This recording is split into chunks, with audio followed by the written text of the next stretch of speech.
Alors, vous êtes RH, d'où vous vient le surnom Petit Génie aux lunettes? Le surnom me vient d'un de mes patrons du cabinet, un de mes boss, un mentor, à qui je fais le petit coucou déjà. Il m'appelle comme ça parce que, excusez-moi, il me disait que quand il a commencé sa carrière en France et tout, il était derrière le comptoir, il était le jeune de la boîte avec ses lunettes et tout, et c'est comme ça on l'appelait.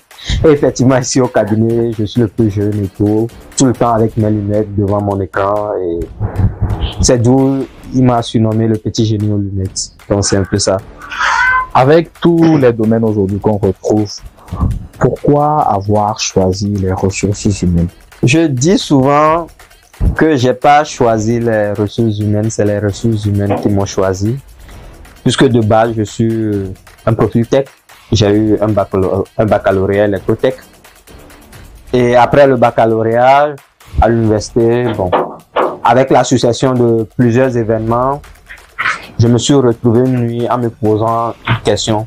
Si vraiment je suis fait pour la science et tout, et c'est là que j'ai beaucoup réfléchi, j'ai décidé de suivre ma passion depuis les enfants. C'est là que j'ai commencé par les ressources humaines et tout. Donc, c'est un peu ça. Aujourd'hui, tu te retrouves dans une grosse boîte, Optimum Partners, qui a un grand standing d'ailleurs. Dis-nous, comment tu as pu te retrouver à un si jeune âge dans une aussi grande boîte? Optimum, c'est un rêve, je le dis toujours, parce que depuis que j'étais en deuxième année d'université, je me disais, j'avais déjà la tête dans le monde du conseil, le secteur du conseil, c'est un truc que j'aimais bien, conseiller les autres et tout. Donc j'avais déjà une liste de tous les cabinets que je voulais rejoindre, et j'avais une liste un peu restreinte. Il y avait 3 cabinets. Il y avait Optimum Partners, AfriSearch et puis Michael Page en France. Donc là, je vois, après mes analyses, le cabinet que je peux vite rejoindre. AfriSearch, il faut avoir un timing, un standing, un niveau de standing donné avant de rejoindre AfriSearch et tout. Donc Optimum, j'ai tenté de rejoindre une première fois, ça n'a pas marché. Une deuxième fois, ça n'a pas marché. Et une troisième fois. J'étais assistant stagiaire RH quelque part et j'ai vu l'offre passer. Je me suis dit, tiens, essaie encore une fois, pourquoi pas, si ça marche, tant mieux. Et c'est comme ça, j'ai postulé, ils m'ont présélectionné, j'ai passé l'entretien et tout, après les tests et tout. Et pour l'histoire de rejoindre Optimum, il y a une anecdote que j'aime raconter souvent. Quand je devais quitter la boîte dans laquelle j'étais assistant RH, je passais de l'étape de stagiaire pour assistant RH, on me proposait un nouveau contrat et tout. Et dans la foulée, il y avait l'actuel IB Bank, la BTCI. On m'avait appelé pour un stage. J'avais déposé un dossier chez eux depuis un bail. Et là, ils m'ont appelé au même moment où Optimum me présentait son offre et tout. J'ai beaucoup réfléchi en étant jeune. Un nouveau contrat en tant qu'assistant RH, rejoindre un cabinet qui va me permettre de poursuivre mes compétences, d'acquérir de nouvelles connaissances, de me positionner sur le marché et tout. Et là, une banque qui me fait appel pour un stage qui pourrait aussi finir sur un CDD. Donc, je voyais tout ça, j'ai beaucoup réfléchi. Il y a la maman est aussi en jeu, l'argent et tout. La banque proposait mieux, même le nouveau contrat qu'on me proposait dans la boîte dans laquelle j'étais et tout. Et là, j'ai appelé un ami qui m'a beaucoup aidé. Et puis une autre amie qui m'a aussi conseillé que Optimum, c'est une spécialité qu'il te propose. La data analyse et tout. Moi, je te conseillerais de choisir Optimum et tout. Je me suis dit, bon, ça ne sert à rien de ne pas risquer. Je vais voir, je vais oser, je vais essayer de risquer pour voir ce que ça va donner. Et dans la foulée, je me posais la question aussi, et si l'essai ne marche pas? Et si on me recrutait pas? Qu'est-ce que je vais devenir et tout? Donc, j'ai eu à beaucoup réfléchir. J'ai opté pour Optimum. Parce que tout d'abord, c'est une boîte que je porte dans mon cœur et tout. Je suivais tout, même des boss et tout. Je me suis abonné à toutes leurs pages, je voyais ce qu'ils faisaient. C'était une équipe très jeune, mais ils faisaient de choses qui sont tellement impactantes et tout, surtout dans l'aspect de la gestion du capital humain. Et c'est là que j'ai décidé finalement, ok, parmi le lot de choix de prendre Optimum. Merci beaucoup. On parle de ressources humaines RH depuis le début. Est-ce que tu peux nous dire c'est quoi les ressources humaines? Bon, les ressources humaines, c'est vague. C'est vague. La gestion du capital humain, c'est tout ce qui concerne les stratégies, les planifications, les politiques pour la conduite et la gestion du capital humain d'une boîte pour que cette dernière puisse atteindre la performance organisationnelle, si je peux le dire en gros comme ça. Mais aujourd'hui, les gens pensent que les ressources humaines, c'est seulement lié au recrutement, à l'administration et tout. Or, c'est plus que ça. Aujourd'hui, la fonction est plus stratégique et orientée politique et tout. Si je parle de politique, nous avons des politiques dans la gestion du capital humain, la GPEC et tout. Tout un tas de choses. Donc, c'est un peu ça. D'accord. Aujourd'hui, selon toi, où en est les RH, d'accord, les ressources humaines, où en sommes-nous face à la digitalisation de façon générale? C'est un vrai défi, un enjeu des RH aujourd'hui, surtout en Afrique et tout. La digitalisation des process RH, tout d'abord, c'est quoi? C'est l'automatisation des process RH.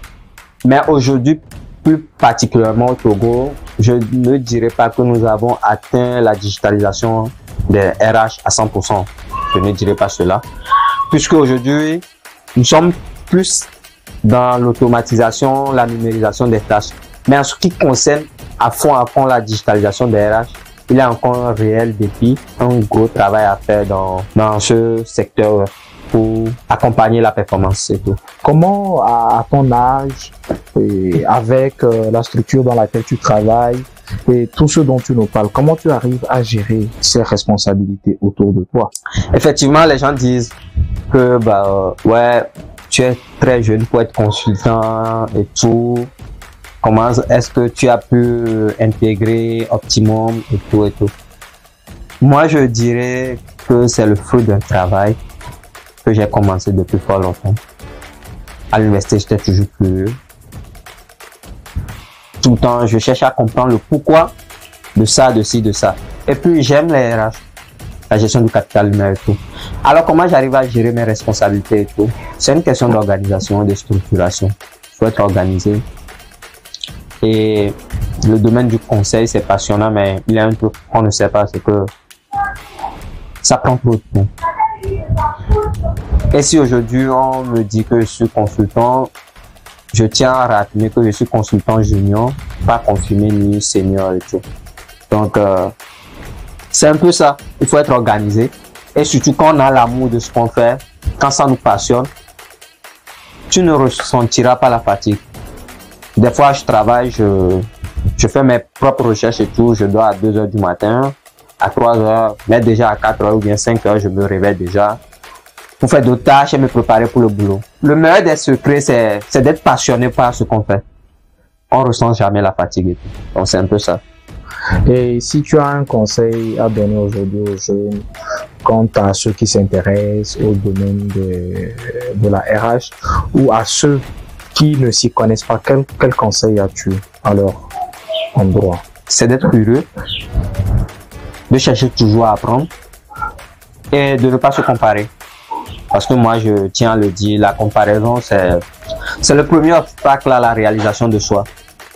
Il faut avoir ses propres conditions, avoir un projet de vie bien détaillé, un plan de carrière si possible et tout, et de gravir échelon par échelon. La vie, c'est un processus d'échelonnage. Il ne faut pas prendre les ascenseurs, mais plutôt les escaliers.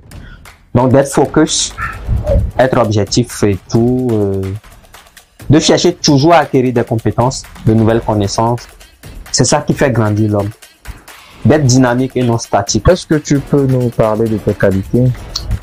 Mes qualités, comme je le dis, tout d'abord, je suis un gars philanthrope.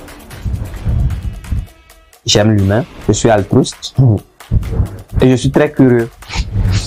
Je ne sais pas si c'est une des qualités ou tout, mais chaque temps, je suis un explorateur. Je cherche toujours à comprendre ou bien à chercher il y a quoi de nouveau dans le secteur, surtout dans le domaine des RH. Je suis toujours un explorateur. S'il y a tant qui est sorti, pourquoi ça, quels sont les impacts et tout. Je suis toujours à la quête de connaissances et tout. Ok. En tant que jeune de ton âge, Comment vivent ces personnes avec qui tu as vécu ton entourage aujourd'hui, hier avec eux, aujourd'hui avec des responsabilités sans eux? Comment ils le vivent et comment tu essaies quand même de garder cette relation-là qui vous lie, parce que je suis rassuré qu'avec les responsabilités, tu as moins de temps et donc tu partages moins de temps avec tes amis. Donc comment tu le vis et comment voilà, ils le vivent? Ouais, il y a une réalité qu'on dit aujourd'hui. Une des questions qui a aussi une question primordiale pour les ressources humaines, c'est l'équilibre vie professionnelle et vie personnelle, ou bien équilibre vie professionnelle et vie sociale, si je peux le dire ainsi. C'est pas évident, mais bon. Il y a un truc qu'on conçoit, ou bien que moi personnellement je remarque, c'est que dès que tu commences pas à prendre au sérieux ta vie et tout, tu vas perdre des gens. Ça, c'est normal. Tu vas perdre des gens. Et ceux qui étaient des pseudo-amis par le passé, tu comprendras réellement que ils étaient là que pour de l'intérêt. Tant que ça va leur profiter, ou bien ils vont user de toi pour arriver à leur fin, ils seront là. Mais si c'est pour toi-même tes propres biens, ils voudront pas que tu excelles et tout. Parfois, c'est un peu ça aussi la réalité de la vie, mais on est obligé de faire avec. Et moi, comment j'arrive à gérer ce côté? Le week-end, j'ai toujours du temps pour mes proches et tout. Malgré que ça suffit pas, mais bon. On a une vision donnée, on a des objectifs clés, il faut les atteindre et tout. Donc, c'est pas à cause de ça, à cause de la vie sociale et tout. C'est important, mais c'est pas à cause des potes et tout. Chacun veut réussir dans la vie. On vient de loin, en fait. Donc, il faut savoir adapter et tout. Même si c'est 15 minutes que tu passes avec les potes, c'est déjà... Notre dernière question sera de savoir qu'est-ce qui t'inspire? Qu'est-ce qui te donne toujours cette force-là de continuer face à l'adversité? Parce que tu es assez jeune et naturellement, au-delà de cet environnement-là qui te donne la force de faire partir d'un grand cabinet, tu te retrouveras naturellement confronté à certaines réalités que nous, jeunes de cet âge-là, avons l'habitude. Mais qu'est-ce qui te motive toujours à continuer et à te dire que oui, tu pourras y arriver? Tout d'abord, il y a le Créateur, Dieu, parce que quand je dis si je suis là aujourd'hui, c'est Dieu, c'est pas la grâce de Dieu et la providence. Parce que je viens d'un quartier où la majorité avec qui j'avais passé l'enfance et tout, bon, pas la majorité, quelques-uns, ils sont devenus des fumeurs, un tas de choses, quoi. Des fléaux sociaux, si je peux le dire ainsi. Il y a Dieu. À part Dieu, je dirais ma maman, elle est toujours là pour moi. Ma maman et ma grande sœur, c'est les deux que j'ai, elles sont toujours là pour moi et tout. Et à part ça, moi-même, il y a d'autres potes aussi qui te soutiennent et tout.